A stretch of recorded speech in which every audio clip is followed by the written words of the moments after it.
Hey, what's up guys? Welcome back. So today we are going to be testing out some new makeup. I have so many new releases here, and I also have some other products that aren't necessarily new, but I have personally never tried. So what I'm basically going to do is I'm just going to try everything out on camera and give you guys my first impressions. I've got some new Maybelline color correctors, the Dior Forever foundation that everybody also always talks about that I'm finally going to try on camera. We've got the Shade and Light Shimmer palette from Kat Von D and the very spoken about Subculture palette from Anastasia. Today's video is also in collab with Maybelline, which is always so cool. And they sent over their new color correcting pens, which I'm going to be talking about and testing out in today's video. So without further ado, let's put all this new makeup on my face. All right, so I'm first gonna start off by color correcting my face with the new Maybelline Mascara Camo pens, which look like this. Now, typically, I don't like to color correct my skin every single day. So the occasions when I do like to color correct my skin is when I wanna go for something a little bit more full coverage. I have mentioned this before, but I do find that when I do color correct, I don't actually have to use as much foundation because it sort of corrects your skin before the foundation goes into corrects your skin, so you don't actually have to use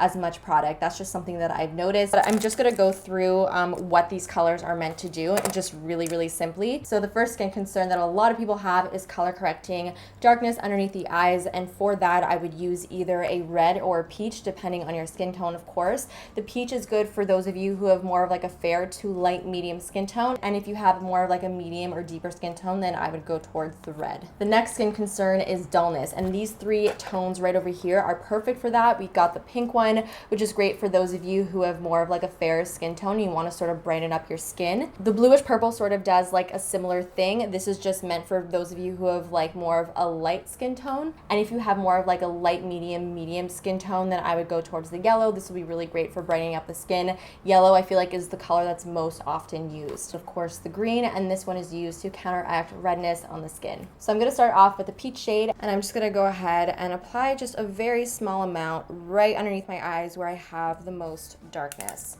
And the texture actually seems to be fairly thin, which is what I prefer when it comes to a color corrector, because I don't like a color corrector that's really thick, because then I find that it's hard to blend my foundation over top. So now I'm just going to take my finger and sort of just tap that in. So now I'm going to go in with the green color corrector. I'm just going to use this in only a few areas, just where I get the most red, and that's typically like around my nose and a little bit around my cheek area, and just a bit on my chin. And then I'm just going to tap that in with my sponge. Lastly, I'm going to go in with the yellow to highlight my face. So the yellow is really nice and light, so this will just help sort of brighten it up and highlight my skin before I go in with my foundation. And then I'm going to just push that into my skin with my beauty blender. So for my foundation today, I actually asked you guys on Twitter and Snapchat which foundation you want to see me test out between the Dior Forever foundation as well as the Stila Stay All Day foundation, and it was 50-50 on both platforms, which doesn't really help me out very much. Now I still gotta make the final decision, but I figured that I would try the Dior Skin Forever foundation. So I'm using the shade 15. So I'm just going to tap this all over my face. That's actually a perfect match. Wow, nice. It's always so satisfying when a foundation just matches you perfectly. So I just put a very small amount, and we'll see what that gives us. And I'm just going to tap this into the skin, and you're also going to see that the color corrector is going to completely disappear once we put this foundation on top. Ooh, I really like that. Oh damn. Oh damn, Superman. It gave me such a nice amount of coverage. I would say this is definitely about a medium to full coverage. This is not light at all, but it doesn't look heavy on my skin. I don't know if that's maybe because of the primer that I used, or maybe my skin was just really well moisturized before putting this on, but it looks super hydrating, which is not what I expected. I was like really scared that this would look chalky on my skin, but it really doesn't at all. My skin just has the prettiest natural finish right now. Like, it's not too dewy that it looks like wet, but it has that little bit of like a healthy glow. Okay, we're gonna see how this settles into my skin as we go along, but as of right now, I'm like impressed. So unfortunately, I don't have a new concealer to test out, so I'm just gonna go with an oldie but a goodie. This is my Bare Skin Bare Minerals Complete Coverage Serum Concealer. So I'm just gonna tap that into my under eyes with my beauty blender, and as you can see, that orange completely disappeared, and my under eyes actually look quite flawless. Actually, love the way my skin is looking right now. It just looks really, really flawless, but not overdone or cakey. Yay. Okay, let's move on to some powder. We are going to be using the brand new powder from Too Faced. This is the Born This Way Ethereal Setting Powder. I'm going to take this Kat Von D flat powder brush and just pat this underneath my eyes. I'm going to put a little bit more just around my nose. So the powder is very like light and airy. I mean, it feels like every other powder that I've ever touched. It doesn't feel like anything too crazy different, but it doesn't look too heavy on my skin or anything like that. I'm not totally blown away by it, but I'll have to try this out a little bit more and I'll let you guys know my thoughts in a future video. This is the moment we have all been waiting for. It is time to finally crack open the Anastasia Subculture palette as well as the Kat Von D Shade and Light Shimmer palette. Is that what it's called? The Glimmer palette, excuse me. Again, this is going to have to be something that I'm really going to have to play with in order to give you guys my full thoughts and review on it. There seems to be a lot of issue with the product having a lot of unnecessary fallout. The powders are apparently very powdery. I am going to first actually prime my lids with a little bit of concealer, which is what I typically do. And I'm going to set this concealer with a little bit of powder as well. Oh my God, the most exciting part. Wait a second. Yeah, baby. Okay, so knowing what I know, I'm not going to go in with a very heavy hand into the powders. I'm going to go into Dawn and I'm going to use this as my transition shade. So I typically just pat my brush into powder and just tap off the excess. Just going to start to buff that above my crease. The trick to this palette is a little bit goes a long way because these are so powdery and so pigmented. I feel like with something like that, you really just need a very small amount of product. Otherwise, things can get a little bit messy. So far, not having any issues blending this out. Okay, so now I'm going to go into the shade Roxy, which is this peachy shade over here on my MAC 217. There's definitely quite a bit of fallout. There's no denying that. When I put my brush into it, it just, a lot of powder kicks back. Have seen a lot of people having like issues. Oh, wow, that's pigmented, okay. Having issues where like they hit pan immediately, and that's obviously like not normal. It's obviously a defective product, but that doesn't seem to be the case for my palette that I have here. So I'm just blending that into the crease.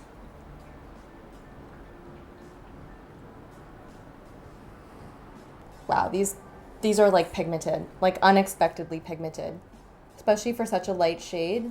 It's a little bit shocking. And I'm going in with such a small amount of product. So definitely, if you have this palette or if you're about to receive it, you need to go in with a very light hand because these eyeshadows really do pack a lot of punch. I think that looks good so far. I'm pretty pleased with the way that that's blending. I'm not really having any issues. Okay, now I'm going to go into the shade Untamed, which is this like bluish teal shade. It's like one of the first colors that really popped out at me. And I'm going to press that onto the outer corner of my eye as well as into the crease. Sort of sketching out a cat eye shape. To blend that out, I'm actually going to take the brush that it came with because I want like a small dense brush. I'm going to grab like the small side and just start to blend along the edges and see how that blends in to the other shades. I don't want to pick up any more product because like I said, they are so pigmented that I feel like if you were to like blend this out with another color, it would get really messy. It's looking a little bit muddy. I'm using a stiff brush because I don't want this color to go everywhere. I don't want it to like go all the way up to my brow bone. I'm going to go back into my pencil brush, dip back into Untamed. I'm just going to press that back into my outer corner just to sort of get that vibrancy back there. But keep the outer edges blended so I'm not bringing this as far out as I did the first time. So my first impression so far on the way that everything is applying, it's not the easiest palette that I've ever worked with, but it's also not absolutely terrible. The powderiness and the pigmentation is definitely something you need to sort of adjust to because it is so powdery and pigmented. You really have to go in with a very, very light hand and you have to just keep that in mind. Otherwise, it could get really messy and really just out of control. But so far, it's not too bad. However, the blue is looking a little bit patchy. It's not like the smoothest blend I've ever had. I'm going to leave it at that for now. I'm now going to go into the Shade and Light palette from Kat Von D, the new Glimmer one. Oh my god, I'm so excited about this. So this new Glimmer palette is basically a shimmery version of the matte palette. And I just want to say, just by looking at the palette, the eyeshadows don't look like your typical metallic or shimmery eyeshadow. They really do look almost glittery. All these eyeshadows over here all seem to be fairly intense, whereas the three top ones have a little bit more of just like a sheen. And the packaging itself is also different from the matte palette. This is a hard plastic packaging. For my lid, I'm going to go into this champagne shade right over here. I think that'll look really pretty with the blue. I'm just gonna press this onto my lid. Oh yeah, baby. It's almost like a more of a foiled eyeshadow. I feel like with a texture like this, you either need to apply with a wet brush to get like really, really full intensity, or with your finger. I'm gonna go in with my finger and I'm just gonna press that onto my lid. Oh yeah, that's definitely the best way to apply these. Oh my god, that is stunning. I'm gonna take this little creamy shade and pop this in my inner corner to highlight. I really like that she included these softer shades that just have more of a sheen and not so much of like a really intense glitter like the other shades. They are like the perfect types of colors to put on the inner corner and brow bone. Like, look at that glow. Now, I typically apply like color on my lower lash line, but I'm sort of really liking the way it's looking without any lower lash line eyeshadows. So I'm just gonna leave it at that, and I'm just gonna apply some mascara. So for my mascara today, I'm going to be using the IT Cosmetics Superhero Elastic Stretch Volumizing Mascara. So first impressions on this mascara, I really like the way that this made my lashes look. It kept them really nice and separated, but also gave a lot of volume, especially at the base. It didn't make my lashes look super extra long, but I love how separated and voluminous they look. As per usual, I got a little bit of mascara on my eyelids, so I'm just gonna wait till that dries and scrape it off later. I'm gonna keep my lower lashes mascara-less. I just really like how fresh it looks without anything on the lower lash line, especially since, you know, we added a little bit of color. It keeps it a little bit more wearable. So to bronze and to contour my face, I'm gonna take the Urban Decay Naked Skin Shapeshifter palette. This is a cool palette because it has creams on one side and then powders on the other. I'm gonna take this MAC 14OS brush. First time actually using this, so there you go, first impression for a brush. A really cool shape. I really like how fluffy it is, but it's also still pretty narrow. I'm gonna go into the warm bronzer shade right here, and I'm just going to start to bronze everything up.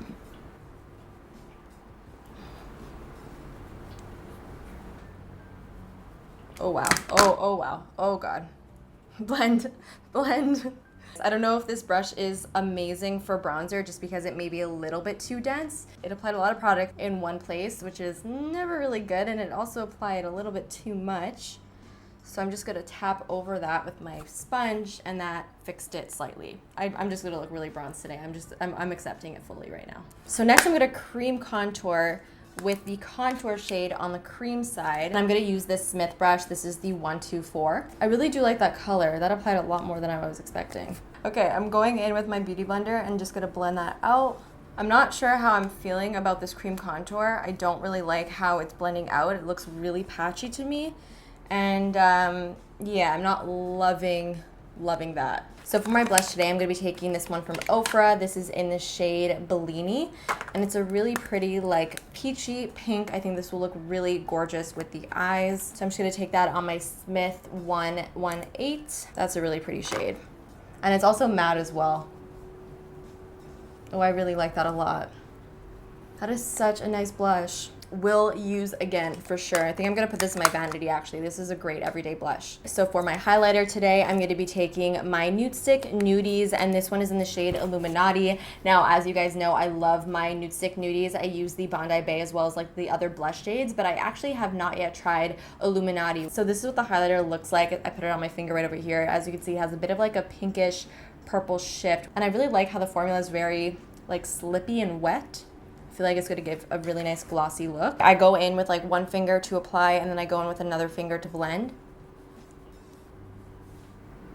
Ooh, that is so pretty. So lastly, for my lips, I'm going to use this Becca Liquid Crystal Lip Topper Glow Gloss. In the tube, it looks like the most beautiful gloss on the face of the planet because it's like this peachy champagne gloss with like greenish gold and pink glitter. What I'm going to do is I'm going to line my lips with this Bite Lip Pencil in the shade 008. I'm also going to fill them in completely with this. This is just a really pretty soft pink. And now I'm going to go in with the gloss. Smells. Oh, I don't like that smell. I don't like that smell at all. Oh, that may ruin it for me. Crap.